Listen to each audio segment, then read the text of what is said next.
Bom dia a todos, aos internautas, aos presentes. Hoje vamos conversar um pouco sobre o homem considerado o maior fenômeno da história. Fenômeno, no mínimo porque em 3 anos, em média, ele revolucionou, do ponto de vista social e moral, muitos povos. E o grande entendimento nos mostra que isso reverbera até hoje. Isto incomoda, isto atrai, envolve. Todas as vezes que vamos ouvir contar histórias sobre Jesus, entonar os seus pensamentos e começar a se permitir que ele nos envolva, alguns de nós imaginamos uma estrela colorida, brilhante, chegando no planeta, envolvendo a todos de maneira impávida, de maneira segura, amiga, de uma maneira brilhante, e que chega a pousar no coração de cada povo, de cada civilização, de cada momento histórico, político. Apaixonado porque era um homem apaixonado pela vida. Apaixonado porque ele se permitiu estar entre os que também não eram apaixonados. Os que interpretavam a vida de uma outra maneira que não era aquela que ele já se permitia vivenciar. Um homem inquietante para muitos, porque ele trouxe no seu cotidiano elementos espirituais que permitia estar na diversidade humana. Para aqueles que puderam compreender, o enxerga de outra maneira. Para os historiadores, ele vem como uma página do livro de história a descrever-se como um movimento político e social que inquietou todos, alguns, por onde ele passou. Para os teólogos, ele foi um interpretador da fé ferrenho e que pôde nos aproximar e fazer essa interpretação um pouco muito próximo dele, a depender da forma como se compreende o mundo e o fenômeno da vida. Para os filósofos, até hoje, ele é o centro da polêmica. É indiscutível e infindável as conversas em torno de um homem que nos cutucou moralmente, que nos fez enxergar o outro de maneira própria. Porque para outros, principalmente para os que não são inertes, porque para os crentes mais inertes, ele ainda é apenas adorável. Apenas se olha as imagens, a estrutura como algo adorável. Mas isso distancia o ser do Jesus que estamos falando aqui. Porque para alguns, a depender do seu modo de interpretar a vida, esse fenômeno é muito maior. Ele mexe com as estruturas e com as entranhas mais esquecidas de nós. Sabemos que para essas pessoas, elas nos retratam que ele não é. Ele não é apenas um legislador de vidas, da moral e da conduta humana. Ele não é. Ele não é um homem que ofereceu facilidades materiais. E no momento da minha dor, vou lá e faço as minhas preces e as coisas acontecem como se fosse um pilim-pim-pim. Não. Para os pensadores, os que se permitem, os sem preconceitos, aqueles que se permitem estar com o outro e se lapidar, entendem a jornada evolutiva como uma particularidade, um processo natural da vida, vai ter outro olhar. Vai agora, nesse momento, olhar o Jesus que está comigo. Não aquele que está no pedestal. Porque é muito fácil olhar assim. É muito fácil. Porque é não sair da zona de conforto. É não entender, não perceber que ele veio sim trazer a espada dentro de um contexto simbólico, porque ele veio mostrar que os conflitos são naturais, é necessário enfrentá-los. É muito fácil olhar de longe, imaginá-lo distante. É mais fácil para mim. Porque eu não vou discutir os conflitos que ele vivenciou. Ora, não é o modelo que estamos discutindo? Não é ele que vem à baila dizer o elemento espiritual existe e você precisa se apropriar dele e vivenciar essa realidade. É muito fácil olhar de longe, mas ele está muito mais perto do que estamos imaginando para aqueles que se permitem olhar um templo como esse. Mas não só olhar pela adoração, pela sua estrutura, as pessoas que aqui estão e servir de referência, e esse seria o único foco. Não, esse não é o único foco. Porque assim muitos fazem. A proposta é outra. A proposta de Jesus é muito mais significativa. É muito mais profunda. Nasceu em um momento que sabemos historicamente que eram de lutas. Veio mais um lutando com a sua espada e dizendo assim, elas são necessárias. Entre no templo que você escolheu e se pergunte, o que ele me modifica? As palavras que ali são ditas, as coisas que me orientam a fazer leituras, aquilo que vejo, representa o que para mim? Porque é disso que estamos falando. Com a sua doçura, era um magnetizador. Era um magnetizador. Com seu semblante seguro, firme, infalível, dizia de maneira muitas vezes incisiva, porque gostamos de olhá-lo da maneira apenas doce e suave. Isso é fácil. É mais cômodo. Mas ele foi incisivo. Não titubeou em dizer, olha, reencarnação é importante. Para alguns, de maneira bem simbólica, através de uma mensagem que chamamos de boa nova, boas notícias. Quem que consegue compreender aquelas notícias? Porque eram muitas pessoas. A maneira como se traduzia essa notícia precisava ser entendida por todos, mas por que todos não entendiam? E por que todos ainda não entendem? Porque para o exercício do entendimento dessa boa nova, e hoje nós comemoramos isso porque são 150 anos de uma amostragem das relações humanas de maneira diferenciada. Repare, Moisés veio, abriu as portas, dentro de um contexto também incisivo, mas ele abriu as portas, lembra? Jesus entrou com tudo. Mas ele não trabalhou apenas em cima dos mandamentos, agora ele vai para a prática. O mais interessante é isso, essa reflexão da prática. Em nenhum momento ele disse, pega isto que é teórico, decore os 10 mandamentos e siga. Não, ele já veio praticando. O andar, o seu magnetismo, o seu simbolismo do que representava aquele ser inquieto, mas seguro, tranquilo, porque era um homem experiente. Ele sabia que muitos ainda estavam inseguros na sua jornada evolutiva e não compreendiam por conta da ignorância. Olha, é como se ele estivesse aqui agora dizendo, pega essas virtudes que eu vou lhe mostrar, vão aparecer na tua vida, as virtudes. Porque as outras coisas cotidianamente vão aparecer porque a sua ignorância não permite enxergar essas virtudes agora. Pegue essas virtudes e a pratique com o outro.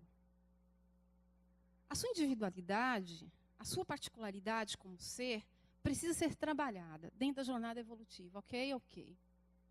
Mas você não, para estar comigo, estar imerso, se embebedar dessa energia que tanto gostamos, para conhecer o Pai que todos queremos saber, conhecer o Senhor da vida, entendê-lo, eu sou o modelo, sou o caminho, mas você não vai me entender se você não praticar essas virtudes.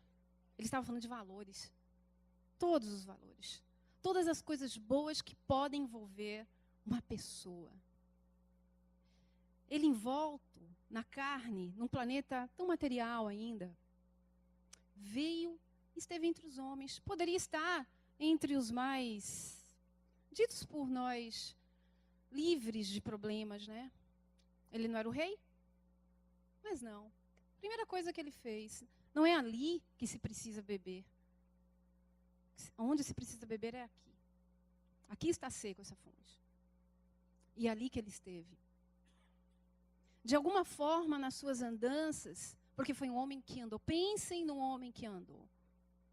No calor, na poeira. Um homem de muitos amigos. Muitos amigos. Se teve uma pessoa que fez muita amizade, foi Jesus. Um determinado momento, Lucas, ele vai dizer que no dia do ato dos apóstolos, muitas línguas ali foram faladas, mas o que ele percebeu é que parecia que era um único coração falando, porque eles eram muito mais próximos e amigos de Jesus. Essa é uma referência também. A amizade é uma referência. Reencarne. Utilize essas experiências, mas se fortaleça com as amizades. Se permita estar com o outro, entendê-lo, porque você também se entende. Não projete no outro aquilo que é seu. Mas eu não consigo reparar quando eu estou projetando. Cotidianamente fazemos isso. Mas essa percepção, vamos começar a abrir e dilatar essa consciência a partir do momento dessas experiências. Moisés veio, abriu a porta, Jesus entrou, descreveu isso na prática e colocou no nosso colo, na nossa jornada evolutiva, essas virtudes, dando dicas, dando referencial. Um determinado momento, deixa a paciência aparecer, é preciso. Outro determinado momento, a disciplina, a responsabilidade é bom, muito bom. Porque você está em exercício do livre-arbítrio, consciência já está presente. Saímos da ignorância mais primitiva e agora um outro formato de ignorância, mas muito mais conscientes. Tudo que falo representa uma energia, como me visto, como entono o meu olhar. Presta atenção nisso. Utilize isso em seu favor. Porque uma vez você experimentando isso, as coisas vão se tornar mais fáceis. E aí? Essa disciplina aparentemente imposta pelo Senhor da vida começa a lhe dar uma certa liberdade de fazer o bem, sem olhar a quem. Jesus, ele vem dentro de um silêncio aparente, entrando em nossas casas e ainda sinalizando, olha, a família é importante. Comece a fazer esses exercícios no leito familiar. Aquelas conversas salutares, o momento de uma reflexão, às vezes poética, dos próprios apóstolos, lhe cutuca o teu desígnio pessoal. A quem se destina? Porque, inicialmente, por conta do templo que olhamos e dessa distância de Jesus, achamos que muitas vezes são eles que decidem o nosso desígnio. Não. Quem decide somos nós. Mas percebemos isso com o tempo. As reencarnações são muito bem-vindas para isso. É posto ali experiências para essa libertação, para esse livre-arbítrio ser feito com clareza e com naturalidade. Tudo posso, mas começo a perceber o meu limite do poder. É como se olhássemos para ele com uma facilidade, manipulava as energias, curava, não é isso? Multiplicava os peixes, multiplicava o vinho. E aí é como se ele olhasse e falasse assim, não olha o fenômeno. Agora não. É preciso, isso te aproximou de mim, o fenômeno é importante, é uma estratégia, penso que é uma estratégia. Mas isso não é tudo. Não olhe para o fenômeno, olhe para a minha prática. Você pode dizer, mas é muito distante. Ele é um santo. Porque é um homem que falavam mal dele, apanhava. Falavam de tudo. E uma vez, quando Paulo estava na estrada de Damasco, perseguindo todas as pessoas que gostavam dele, e eis que Paulo, num grande rancor, mágoa, queria perseguir mesmo todas aquelas pessoas, Saulo, né? Ainda era Saulo. Eis que ele apareceu no meio do deserto, um calor danado. Daqui a pouco ele ouve uma voz. Agora, antes de ouvir essa voz, a gente não pode esquecer que Saulo se colocou à disposição para questionar a vida. Ele estava de um lado, em um determinado momento, mas ele era um grande questionador. Para essas pessoas, o olhar é diferente. Um determinado momento, as respostas e essa verdade vai vir muito mais à tona de uma maneira muito mais compreensiva. Como ele se colocou à disposição para fazer as leituras, ele não era um estudioso, Saulo era um estudioso das leituras sagradas, questionando, mas muito inquieto, em querer responder algumas coisas que ele não sabia ainda a resposta. Eis que em um determinado momento, o Jesus aparece, Saulo, você está me perseguindo por quê mesmo? Eu estou tentando entender. O que é isso? Que posição é essa? Você já se perguntou, Saulo, por que você está me perseguindo? O que eu fiz para você? Todas as pessoas se achegam em mim e ficam bem? Qual é o problema? Ele gostava de questionamentos e adorava buscar responder, porque tinha suas vaidades também. Na hora, aquela energia doce magnetizadora, mas incisiva, cegou Saulo. Mudança de rota na jornada evolutiva. Madalena foi a mesma coisa. E outros. Madalena, para mim, representa o nosso cotidiano. O nosso ir e voltar, desculpo, não desculpo, sou ciumento, não sou ciumento, estou em dúvida, que caminho vou seguir, é muita tentação, muita pressão, e daqui a pouco, se bobear nessa jornada reencarnatória, eu vou para outro caminho. Eis que no deserto ele aparece, e com a sua luz doce, Saulo não suportou. E começou a questionar, dentro daquela emoção, por que ele se permitiu. Poderia ser o homem mais ferrenho, está lá na prisão agora. Ele pode se converter? Pode. Porque ele se permite. Numa única jornada reencarnatória, a rota muda. Porque compreender Jesus não é só ler as Escrituras, decorar e vir falar. Mas é sentir, antes de tudo, as suas práticas e tentar experimentá-las. Porque ele foi um roteiro. Ele nos ajuda a pensar sobre isso. E essa foi uma história bela, porque Saulo, que depois se tornou Paulo, fez esse questionamento profundo, fez uma imersão e começou a entender como as pessoas o adoravam e por quê. E foi a primeira pessoa mais direta, no meu entendimento, que diz assim: agora eu compreendo a força que ele tem em me transformar, porque as suas palavras, a sua boa nova, as suas mensagens, quando eu experimento, realmente é isso que ele fala. Parece que o mundo era muito pequeno e o tempo, ele já estava com uma certa idade, o mundo ia acabar e ele não conseguia fazer tudo aquilo que ele estava aprendendo. Quando ele começou a fazer essa conexão mais direta, porque se permitiu, a cegueira foi passando, o perdão naturalmente apareceu. Por que isso? Ele vem nos dizer, olha, para perdoar é preciso não só sair dessa zona de ignorância, mas tentar experimentar. Porque você, em geral, você está projetando no outro aquilo que é seu. A gente não percebe porque meditamos muito pouco sobre a vida, sobre o nosso cotidiano. A gente aponta o dedo no outro. É muito fácil mexer com a ferida do outro. Não me toca. Mas isso distancia você do outro. Isso distancia você do outro. Ora, o foco não é o coletivo, para que eu possa, dentro da minha individualidade, seguir um caminho interessante de perfeição, mas o foco maior é a felicidade. É como se ele também nos dissesse, olha, amar os outros é bom porque você consegue se entender. Vai experimentando através desses valores, dessas virtudes com o outro. Vou te dar essas reencarnações, vou te permitir, e você vai fazendo essas experiências. Aí você começa a despertar a alquimia, ela aparece.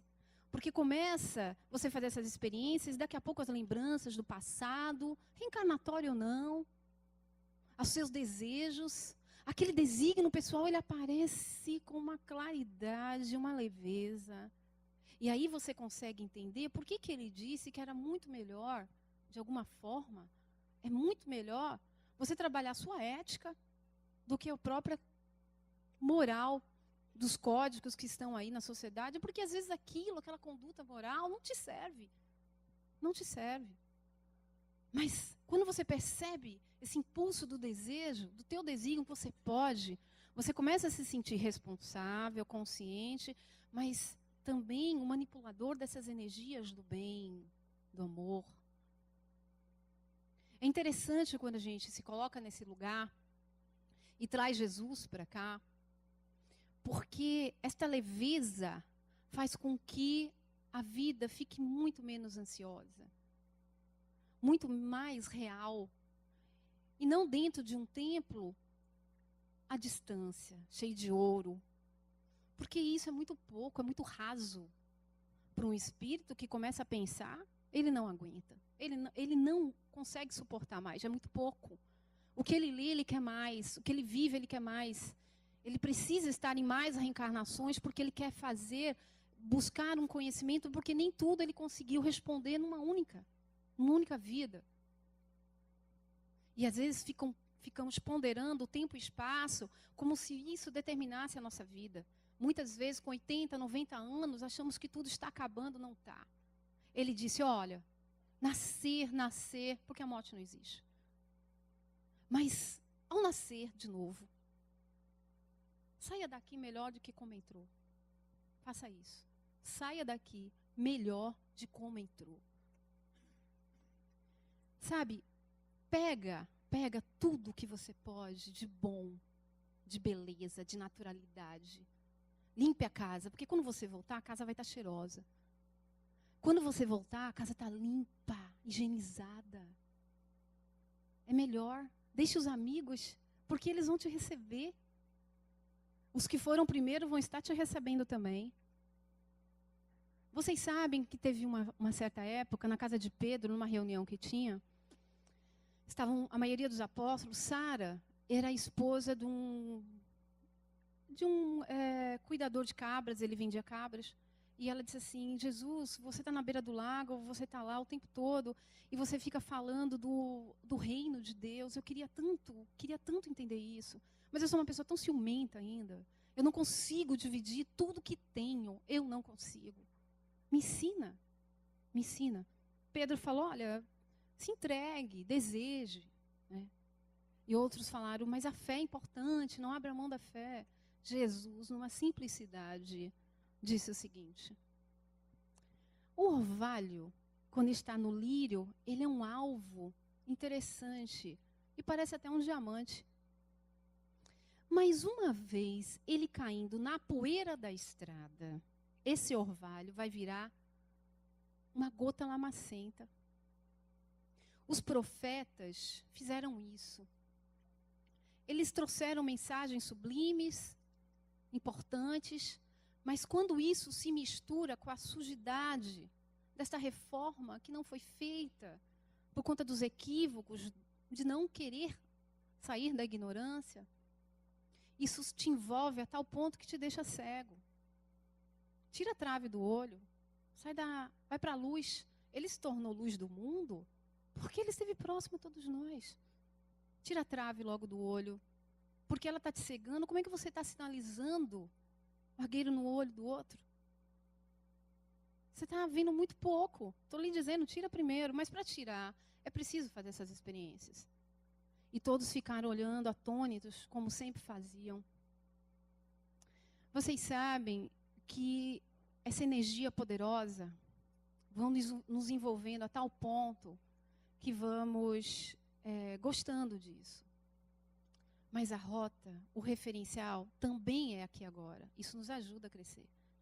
Isso nos ajuda a estar mais ponderado, mais tranquilos, mais amáveis com o outro.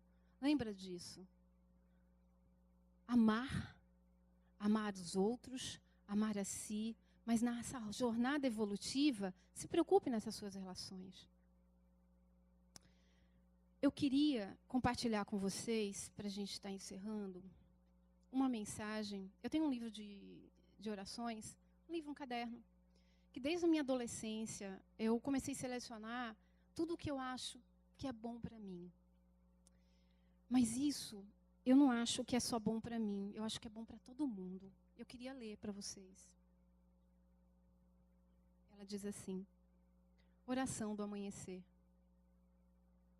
Senhor, No silêncio desse dia que amanhece, venho pedir-te a paz, a sabedoria e a força. Eu quero olhar hoje o mundo com os olhos como tu mesmo os vês. Ser paciente, compreensivo, manso e prudente. Ver além das aparências os teus filhos como tu mesmo os vês. E assim não ver senão o bem em cada um. Fecha os meus ouvidos de toda calúnia, guarda a minha língua de toda maldade. Que só de bênção se encha esse meu espírito. Que eu seja tão bondosa e alegre, que todos que se achegarem de mim sintam a tua presença. Reveste-me de tua beleza, Senhor.